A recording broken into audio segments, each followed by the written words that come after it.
Hello दोस्तों, नमस्कार, राम जय हिंद सभी को। कैसे हैं आप सभी? उम्मीद करता हूँ सभी अच्छे होंगे, स्वस्थ होंगे, एकदम मस्त होंगे। एक बार फिर आप सभी का हार्दिक स्वागत है आपके अपने ऑनलाइन एजुकेशन प्लेटफॉर्म रोजगार एजुकेशन क्लास पे, जहां पे साथी हम पढ़ रहे हैं भारतीय इतिहास, इंडियन हिस्ट्री के बारे में पढ़ रहे थे। और लास्ट क्लास में हम जीवन की कहानी को कवर कर रहे थे। तो फिर से सारे जुड़ेंगे, बताएंगे कि लास्ट क्लास में दिल्ली सल्तनत में जीवन संभल रहे थे, वहां तक किसी प्रकार की कोई समस्या थी। बिल्कुल सबको आजादी नमस्कार, सबको राम राम। फिर से जुड़ेंगे, बताएंगे तो जीवन की कहानी हम पढ़ रहे थे, वहां तक किसी को समस्या है। लास्ट क्लास में जो बात कर रही थी।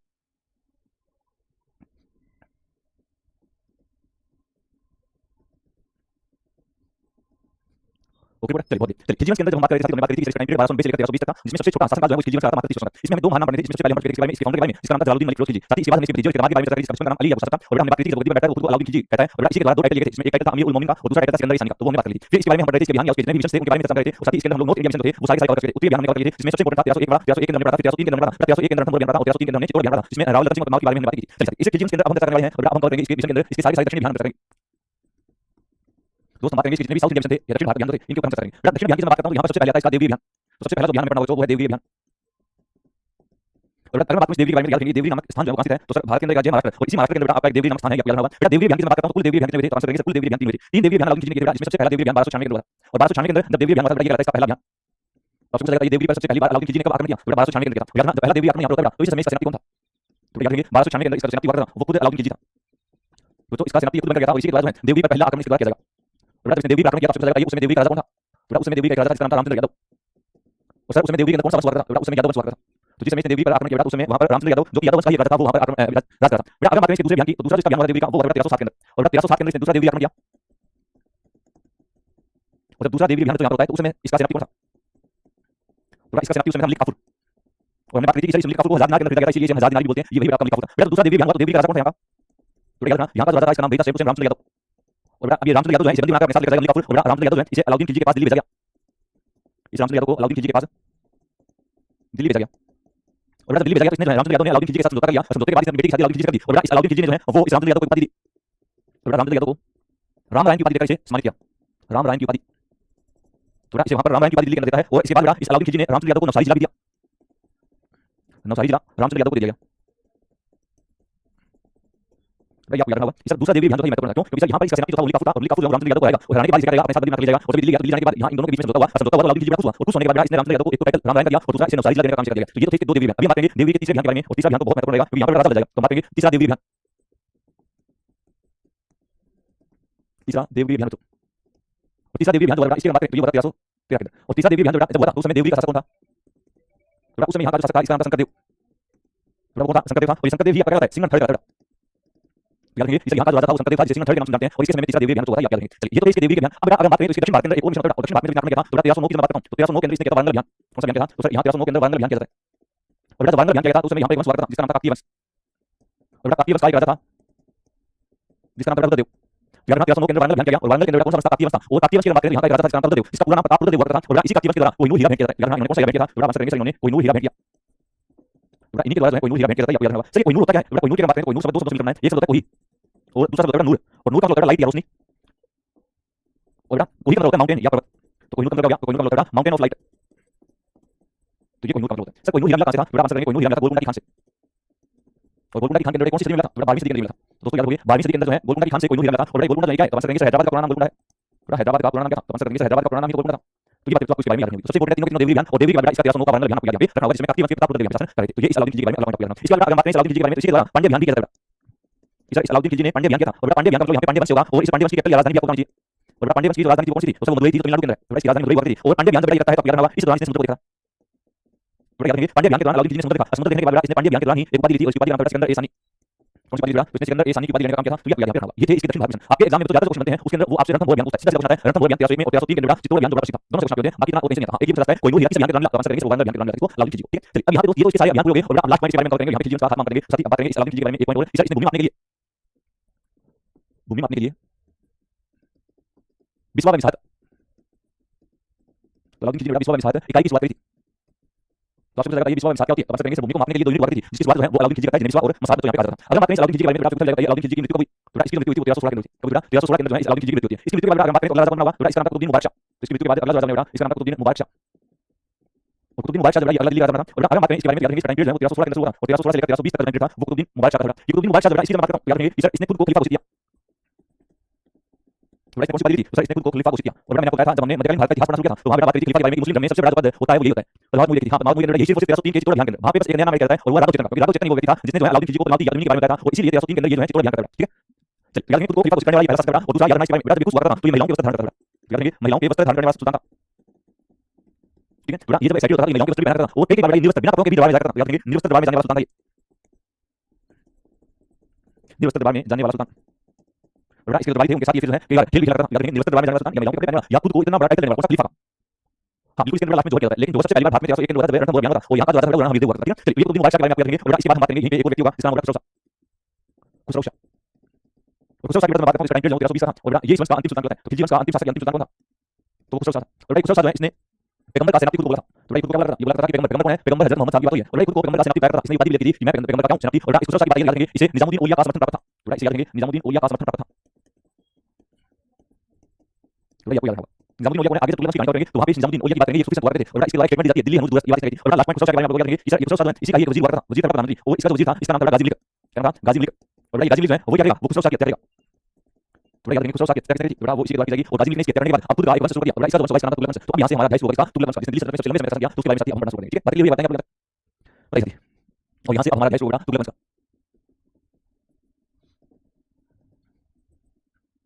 अब हम देखेंगे तुगलक वंश की कहानी। तुगलक वंश बेटा जिसका टाइम पीरियड है वो 1320 से शुरू हुआ, 1320 से लेकर बेटा 1400 तक का टाइम पीरियड है वो आपका इस वंश का रहेगा। और दिल्ली सल्तनत में सर्वाधिक शासन करने वाला वंश है ये, तो सर्वाधिक शासन काल इस वंश का बेटा इसका तुगलक वंश। अगर बात करें तुगलक वंश के संस्थापक या फाउंडर के बारे में तो तुगलक वंश का जो संस्थापक हुआ करता है इसका नाम है गयासुद्दीन तुगलक।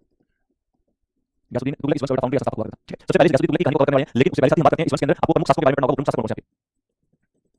इस वंश के अंदर कुछ प्रमुख शासक आएंगे जिसमें सबसे पहला नाम आएगा गयासुद्दीन तुगलक का। सबसे पहला नाम आएगा गयासुद्दीन तुगलक का। गयासुद्दीन तुगलक के बाद आएगा मोहम्मद बिन तुगलक, इसका बेटा हुआ करता है जिसका नाम मोहम्मद बिन तुगलक और इसके बारे में हम लोग पढ़ेंगे, जिसके बचपन का नाम जोना खान था। और मोहम्मद बिन तुगलक का एक चचेरा भाई हुआ करता था जिसे आप लोग बहुत अच्छे तरीके से जानते हो जिसका नाम था फिरोज शाह तुगलक। तो यहाँ पे तीसरा किरदार जो हम पढ़ेंगे फिरोज शाह तुगलक का। और इसके बाद अगर हम बात करें तो यहाँ पे हम लोग पढ़ेंगे नसीरुद्दीन महमूद तुगलक के बारे में। तो यहाँ पे अगला किरदार होगा नसीरुद्दीन महमूद तुगलक। तो इनके बारे में बात करेंगे। तो यहाँ पे चार नाम याद रखेंगे, पहला गयासुद्दीन तुगलक का, दूसरा मोहम्मद बिन तुगलक का, तीसरा फिरोज शाह तुगलक का। बड़ी क्लास आपकी हिस्ट्री चल रही है जिसमें हम दिल्ली सल्तनत के बारे में पढ़ रहे हैं। ठीक है, चलिए अब बात करें इसमें ये चार राजा होंगे, चारों के चारों इंपॉर्टेंट विचारों को समझते हैं। सबसे पहले हमारा शुरू करेंगे गयासुद्दीन तुगलक की कहानी। और गयासुद्दीन तुगलक जो है इसकी मैं बात करता हूं तो टाइम पीरियड भी याद रखेंगे। सही टाइम पीरियड जो 1320 से लेकर 1325 मात्र 5 साल का था। सही गयासुद्दीन तुगलक है कौन, इसके बारे में बात करें तो सबसे पहले याद रखेंगे इस गयासुद्दीन तुगलक जो है इसका वास्तविक नाम क्या था, वास्तविक यारी की बात करें बेटा तो इसका जो वास्तविक नाम बेटा वो था गाजी मलिक। इसका वास्तविक नाम बेटा गाजी मलिक था। और भाई गाजी मलिक जो है ये कौन सी जाति का, तो ये करोना जाति का तुर्क था। तो याद रखेंगे सर ये करोना जाति का एक तुर्क हुआ था जिसे गाजी मलिक के नाम से जानते हैं। लेकिन जब ये बेटा तो इसने खुद को गयासुद्दीन के नाम से जो है रिप्रेजेंट किया और गयासुद्दीन तुगलक बेटा। अगर बात करते हैं गयासुद्दीन तुगलक के बारे में तो याद रखेंगे ये जन्म से भारतीय था। ये गयासुद्दीन तुगलक जन्म से क्या था, तो ये भारतीय था। और इसकी माता जो बेटा वो क्या थी, इसकी माता जो है वो भारतीय जाट थी। तो इसकी माता जो बेटा वो क्या थी, वो भारतीय जाट हुआ करती थी। तो ये आपको इसके बारे में याद होगा। अगर बात करें गयासुद्दीन तुगलक के बारे में तो आपको ये भी याद होगा कि गयासुद्दीन तुगलक जो है इसने सिंचाई आयोग का गठन किया। इसने सिंचाई आयोग का गठन किया। और जब सिंचाई आयोग का गठन किया तो इसके द्वारा नहरों का निर्माण करवाया। तो इसने निर्माण करवाया था, तो इसने नहरों का निर्माण करवाया। तो याद होगा इसने पहला भी काम किया था, इसने इरिगेशन डिपार्टमेंट सिंचाई आयोग का गठन किया। और दूसरा काम इसने किया था इसने सिंचाई आयोग बनाने के बाद इसने नहरों का निर्माण करना शुरू कर दिया। इसने गयासुद्दीन तुगलक ने। तो याद दो याद रखेंगे इसके बारे में गयासुद्दीन तुगलक के बारे में। अगर बात करें गयासुद्दीन तुगलक के बारे में तो आपको ये भी याद होगा इसलिए गयासुद्दीन तुगलक जो है इसके समकालीन बहुत ही महान हस्ती हुआ करते थे। तो इसके समकालीन जो व्यक्ति थे इनका नाम था निजामुद्दीन औलिया। तो याद रखना कि निजामुद्दीन औलिया जो एक सूफी संत हुआ करते थे और ये किसके समकालीन थे, तो ये गयासुद्दीन के समकालीन थे। ठीक है, तो ये आपको याद होगा। अगर बात करें निजामुद्दीन औलिया के बारे में तो याद रखेंगे निजामुद्दीन औलिया का ये बेटा हुआ करता था और इसके बेटे का नाम था जोना खान। तो इसके बेटे का नाम क्या था, इसका बेटा था, इसके बेटे का नाम जोना खान हुआ करता था। बात क्लियर है। ये बेसिक बातें हैं इस गयासुद्दीन तुगलक के बारे में याद रखना होगा बेटा। यहाँ पे सबसे इंपॉर्टेंट पॉइंट ये निजामुद्दीन औलिया पूछा जाता है निजामुद्दीन औलिया किसके समकालीन हुआ करते थे, तो आंसर करेंगे उसी के समकालीन हुआ करते थे। यहाँ की बात क्लियर हुई बताएंगे सारी। फिर आगे बात करेंगे इसके बेटे जोना खान के बारे में और इसे बेटा एक अभियान पर भेजा गया जिसे बोलते हैं वानर अभियान और वानर अभियान की कहानी को करेंगे। ये बात क्लियर है।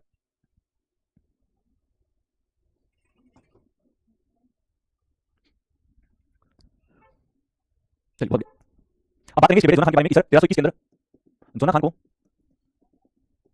वानर अभियान पर भेजा गया। और बेटा जब इसे वानर अभियान पर भेजा गया तो इसकी यहाँ पर जीत हुई और इसने इस वानर का नाम बदल दिया। और बेटा इस वानर का नाम बदलकर सुल्तानपुर रखा। तो बेटा जब इसे वानर भेजा गया तो इसने वानर के राजा को हरा दिया और वहां पर कब्जा कर लिया। और इसने उसी टाइम इस वानर का नाम बदल दिया और वानर का नाम बदलकर इसने नया नाम सुल्तानपुर रखा। और बेटा ये सुल्तानपुर ही बना क्या, दिल्ली सल्तनत की, दिल्ली सल्तनत की दक्षिणी राजधानी।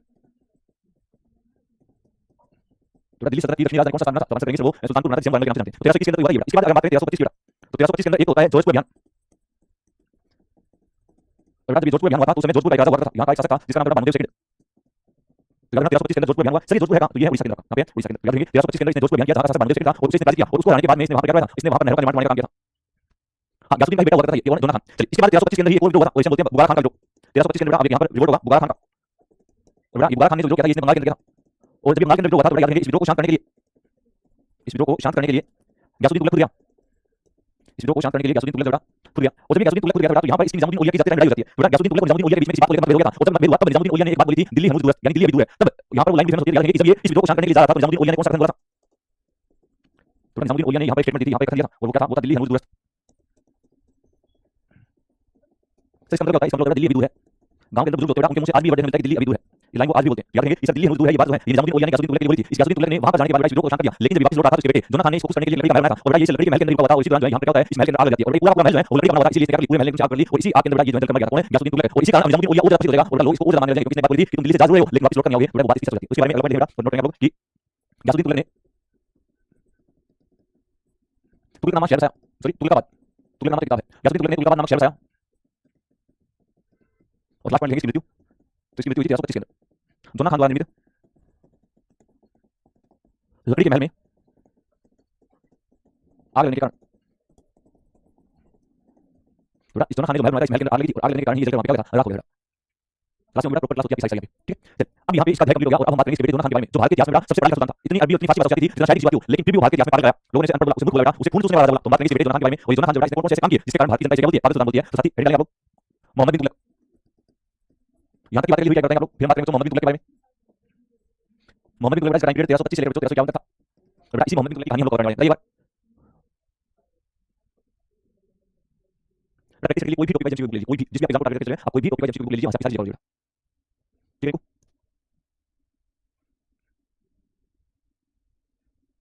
बहुत बढ़िया, चलिए बात करेंगे इस मोहम्मद बिन तुगलक के बारे में, एग्जाम में अच्छी बात आती है यहाँ से। सबसे पहला पॉइंट करेंगे इसका वास्तविक नाम, पहला पॉइंट इसका वास्तविक नाम क्या था, तो आंसर करेंगे इसका वास्तविक नाम जोना खान था, क्या था, तो सर इसका वास्तविक नाम जो था वो जोना खान था, लेकिन जब यद्दी पर बैठा तो इसका क्या सर इसे ही मोहम्मद बिन तुगलक के नाम से जाना गया। तो अगर बात करें इसके बारे में तो ये कहता है रक्त पिपासु सुल्तान, ये क्या लग रहा है, रक्त पिपासु सुल्तान, पिपासु रक्त पीने वाला, रक्त पिपासु सुल्तान से क्या गया, इसे कहा जाता है मूर्ख सुल्तान, मूर्ख या बेवकूफ सुल्तान ऐसे बोलते हैं। अगर बात करें इस मोहम्मद बिन तुगलक के बारे में तो ये कहता है क्या, दिल्ली का सर्वाधिक पढ़ा लिखा सुल्तान, दिल्ली का सर्वाधिक पढ़ा लिखा सुल्तान, दिल्ली में सबसे ज्यादा पढ़ा लिखा, लेकिन फिर भी लोग इसे क्या बोलते थे, पागल सुल्तान बोलते थे। तो वही कहानी हम करेंगे कि इसे पागल सुल्तान क्यों कहा जाता था। और अगर बात करें तो ये अरबी व फारसी का बहुत बड़ा विद्वान था, तो अरबी व फारसी भाषा का विद्वान,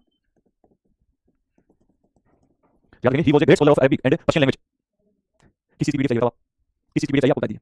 चलिए तो ये बात आपको मोहम्मद बिन तुगलक के बारे में याद नहीं होगी। मैं मोहम्मद बिन तुगलक की बात करता हूं, याद रखेंगे सही, मोहम्मद बिन तुगलक जो है इसने अपनी राजधानी दिल्ली से दौलताबाद स्थानांतरित की।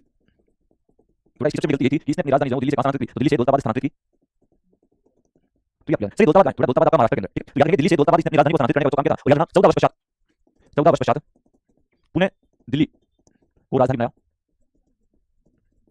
तो भाई दिल्ली से जो अपनी राजधानी दौलताबाद लेकर गया होगा, तो जाहिर सी बात है इसने वहां पे क्या हुआ, सारा जो है साम्राज्य दोबारा से सेटल किया होगा, और सेटल करने के बाद इसने 14 साल तक अपनी राजधानी वापस से दिल्ली लिया, 20 का होगा। सबसे बड़ी बेवकूफी अपनी जिंदगी में ये करता है कि दिल्ली से दौलताबाद इसने क्या की, राजधानी स्थानांतरित करने का काम किया। दूसरा पॉइंट अगर बात करें इस व्यक्ति के बारे में तो याद रखेंगे इसलिए मोहम्मद बिन तुगलक जो है, इसके बारे में बात करें तो मोहम्मद बिन तुगलक जो है इसने जो है इसके समय में किया था, और याद रखेंगे इस अफ्रीकी यात्री, एक अफ्रीकी यात्री था जिसका नाम था इब्न बतूता, इब्न बतूता, तो याद रखेंगे अफ्रीकी यात्री इब्न बतूता मोरक्को देश से भागा था। कौन से देश से भागा, मोरक्को देश से भागा, और जब भागा था तो किसके बारे में होगा, तो आंसर करेंगे सही इब्न बतूता, ये मोहम्मद बिन तुगलक के बारे में था। तो किसके बारे में आया, तो आंसर करना सही मोहम्मद बिन तुगलक के बारे में था। और इस इब्न बतूता की बात करूं तो इसे 8 वर्षों के लिए काजी नियुक्त किया गया, कितने वर्षों के लिए, तो सर इसे 8 वर्षों के लिए काजी नियुक्त किया गया। तो मोहम्मद बिन तुगलक ने जब देखा कि बहुत बड़ा था, तो इसे 8 वर्षों के लिए क्या कर दिया, तो सर इसे काजी नियुक्त कर दिया इब्न बतूता को। और इब्न बतूता इसने यहां पर रहकर एक पुस्तक की रचना भी की, और इसने किताब लिखने का काम किया, और इस किताब का नाम था रहला। तो आपको पता चलेगा ये रहला पुस्तक किसने लिखी, तो आंसर करेंगे सही इब्न बतूता के द्वारा लिखी। सही रहला पुस्तक इसके अंदर क्या है, तो ये इसका यात्रा वृत्तांत था, ये क्या था, यात्रा वृत्तांत। सही यात्रा वृत्तांत क्या होता है, तो इसने रास्ते के दौरान जिन चीजों को देखा उनको लिखता ही चला गया, तो इसका नाम यात्रा वृत्तांत, जैसे आप लोग सफरनामा के नाम से भी जानते हो, ये आपको याद रखना, ठीक है। तो अफ्रीकी यात्री इब्न बतूता, ये हमारा सबसे इंपॉर्टेंट क्वेश्चन था, अच्छी तरह से इब्न बतूता किसके बारे में था, तो आंसर करेंगे सही मोहम्मद बिन तुगलक के बारे में था, ठीक है। अगर बात करूं तो मैं इस राजा के बारे में, तो आपको याद रखना दिल्ली सल्तनत में सबसे बड़ी सेना थी इसके पास, दिल्ली सल्तनत में सबसे बड़ी सेना, दिल्ली सल्तनत में सबसे बड़ी सेना जो थी वो किसके पास थी, सर वो मोहम्मद बिन तुगलक के पास थी। और याद रखेंगे इसके बारे में कि ये जो राजा था, इस राजा ने सिंचाई विभाग की स्थापना करी, और सिंचाई विभाग के साथ इसने खुद कृषि विभाग भी बनाया था। याद रखेंगे सर इसने कृषि विभाग की स्थापना करी, और इसने जिस कृषि विभाग की स्थापना की थी इसका नाम था अमीर ए कोही। तो अमीर ए कोही क्या था, तो सर इसका जो कृषि विभाग था इसी को ही अमीर ए कोही कहा गया। तो ये भी आपको याद रखना। काजी का होता है सर, बेटा जैसे मंदिरों के अंदर होते हैं वैसे ही इनके समय काजी हुआ करते हैं, इनके समय मौलवी और एक काजी होता है, ठीक है। मौलवी और काजी जो है इनके महत्वपूर्ण व्यक्ति होते हैं, जैसे मंदिरों में होते हैं वैसे ही इनके यहाँ पे काजी होता है और मौलवी होता है, ठीक है। मेरा रब्बी तुमने राजी तुमने इश्क भी तुमने काजी तू सुने, तो लाइन इसके लिए बेटा। आगे बात करें तो इसके बारे में आपको याद रखना कि ये जो व्यक्ति था इसके बात करते हैं, तो इसने सबसे बड़ी जिंदगी में 2 गलतियां की थी, और वो गलती क्या थी, सर इसने एक तो किया था काची लभियान, क्या कहता है जिंदगी की सबसे बड़ी गलती में जाऊंगा, वो इसने किया था काची लभियान। और बड़ा काची लभियान जिसने किया था, तो काची नाम जगह है पे, तो सर ये उत्तराखंड के अंदर, तो इसकी जिंदगी की सबसे बड़ी गलती है काची लभियान। काची उत्तराखंड के अंदर बताओ इसने अपनी सेना को उत्तराखंड के अंदर भेज दिया लड़ने के लिए, और जब उत्तराखंड के अंदर सेना पहुंची बेटा तो तूफान आता है बर्फ का, और उस बर्फ के तूफान के अंदर सेना फंस जाती है। याद रखेंगे इसने जिंदगी की सबसे बड़ी गलती काची लभियान। और इसके जस्ट बाद इसने एक और अभियान किया जिसका नाम था खुरासान अभियान। तो इसने जिंदगी में दूसरी गलती कौन सी की थी, सर इसने खुरासान अभियान किया। और खुरासान अभियान जो किया था ये किया था मध्य एशिया के अंदर, ये क्या किया था मध्य एशिया के अंदर किया था इसने। और जब इसने ये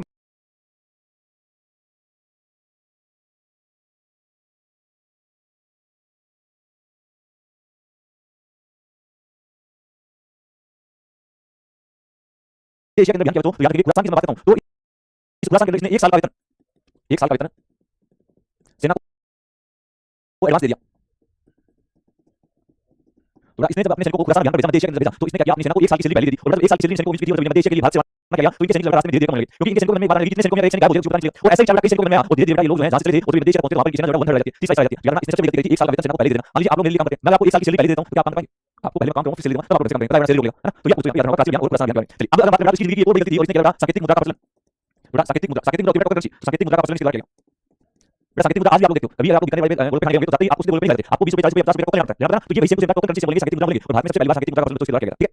आए गोल पे लाओ सही, दूसरा तो याद रखेंगे इस समय में एक तो टका, और बेटा एक बार जीत, याद रखेंगे इस समय में दो जीत टका और जीत, इनके बारे में ऑलरेडी हम तो बात कर चुके हैं, टका का जीत लेगा, बेटा टका तो था ये का, तो सही चांदी का सिक्का, चांदी का सिक्का ये हमने कहा, और जीत जब तो ये का, तो सही तांबे का सिक्का,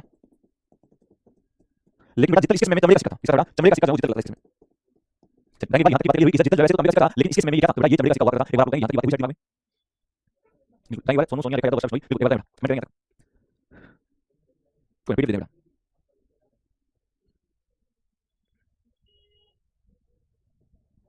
बहुत चल आगे बात करते हैं इसी व्यक्ति के बारे में, याद रखेंगे इसके समय में सबसे ज्यादा विद्रोह हुए, सर्वाधिक विद्रोह इसके शासन में हुए, सर्वाधिक विद्रोह इसके शासन में हुआ, और बेटा जब विद्रोह हुए तो विद्रोह है ये दो जगह देखने मिले, एक नॉर्थ इंडिया के अंदर हुआ और दूसरा ये साउथ इंडिया के अंदर, याद रखेंगे उत्तर भारत के अंदर भी हुए तो आपके, और बेटा ये आपके दक्षिण भारत के अंदर भी हुए, तो उत्तर भारत और दक्षिण भारत दोनों के अंदर विद्रोह देखने को मिले, बिल्कुल बहुत गजब, ओके बेटा चलिए बहुत अच्छे, चलिए उत्तर भारत की बात करें, उत्तर भारत के अंदर कम लड़ाई हुई थी, लेकिन दक्षिण भारत के अंदर 27 विद्रोह हुए, कितने हुए थे, तो 27 विद्रोह हैं वो दक्षिण भारत के अंदर हुए, और बेटा उत्तर भारत के अंदर 7 विद्रोह हुए, क्योंकि उत्तर भारत में जो कम होने का कारण ये था कि दिल्ली राजधानी थी और इसलिए चीजों को कंट्रोल कर लेता, लेकिन दक्षिण भारत में से दूर था, बेटा इसी के कारण जो चीजों को कंट्रोल नहीं कर पाया, कोई ना कुछ यही सबकी सबसे कुछ चलिए अगर यहाँ पे 27 विद्रोह हुए तो यहीं पे स्वतंत्र राज्यों का उदय हुआ, तो यहाँ पे कुछ राज्यों को स्वतंत्र घोषित कर दिया और स्वतंत्र राज्यों का उदय यहाँ पर होगा, और जब यहाँ पे स्वतंत्र राज्यों की स्थापना हुई तो यहाँ पे हमें दो साम्राज्यों के बारे में पढ़ना पड़ेगा, और इन दो साम्राज्यों की बात करता हूँ तो यहाँ पे एक साम्राज्य का नाम था विजयनगर साम्राज्य, एक साम्राज्य था इसका नाम था विजयनगर साम्राज्य, और दूसरा साम्राज्य था इसका नाम था बहमनी साम्राज्य, इसलिए यहीं पे दो स्वतंत्र राज्यों की स्थापना होती है, एक का नाम विजयनगर था और दूसरे का नाम तो बहमनी था, विजयनगर साम्राज्य जब बना था आंसर करेंगे इसलिए बना था 1333 में, और बहमनी साम्राज्य जब इसकी स्थापना हुई 1347 में, याद रखेंगे विजयनगर साम्राज्य की स्थापना 1333 में हुई और बहमनी साम्राज्य की स्थापना 1347 में होती है, सर विजयनगर साम्राज्य की नींव किस द्वारा रखी जाती है, इसकी नींव जो है वो दी थी हरिहर बुक्का के द्वारा, बेटा दो भाई हुआ करते थे, एक का नाम हरिहर और दूसरे का नाम बक्का, इन्हीं दोनों के द्वारा विजयनगर साम्राज्य की नींव रखी गई, और याद रखेंगे बहमनी साम्राज्य जो है इसका फाउंडर कौन था, तो इसका नाम था अलाउद्दीन हसन गंगू, अलाउद्दीन बहमन शाह आप लोग से बोलते हैं, अलाउद्दीन बहमन शाह, और ये बहमन शाह क्या करता है, तो इसी को हम लोग हसन गंगू के नाम से जानते हैं, बेटा यही व्यक्ति हसन गंगू कहलाता है, और इसी के द्वारा 1347 के अंदर बहमनी साम्राज्य की स्थापना यहाँ पर की गई, हरिहर बुक्का हरिहर बुक्का जी, हां मुझे पता है तुम लोग सैलरी इसलिए देते हैं ना, मैं जानता हूं तुम लोग अच्छे से, तुम लोग फ्राड हो जाओगे, तुम बिना सैलरी के फ्राड करते हो, सैलरी देने के बाद हाथ पे आओगे, जब तक पूरा पूरा पैसा युवा में ना डालोगे तब तक तुम हाथ नहीं आओगे, है ना। चलिए याद रखिए विजयनगर साम्राज्य की स्थापना हरिहर बुक्का ने की थी, और याद रखिए इस अगर बात करें विजयनगर कौन सी नदी किनारे था, ये तुम बदलाने किनारे था, कौन सी नदी किनारे तुम बदलाने किनारे विजयनगर साम्राज्य था, जिसकी राजधानी बेटा हम्पी कर्नाटक के अंदर है वो बनी थी, ठीक है, इसके बारे में बात करेंगे, अच्छा ज्यादा छोटा ना दिक्कत होगी ना गणित होती, चलिए आगे तो अब बात करेंगे इसी व्यक्ति के बारे में, और इसके बाद और तीन चीजों पर काम किया गया उसके बारे में बात करेंगे, और इसके समय में और क्या चीजें हुई तो वो सारी बातें हम यहाँ पे करने वाले हैं, ठीक है। चलिए अगला पॉइंट इसके समय में निजामुद्दीन औलिया की मृत्यु हुई, बेटा इसके समय में निजामुद्दीन औलिया की मृत्यु, और बेटा निजामुद्दीन औलिया की मृत्यु हुई तो इसने उनका मकबरा बनवाया,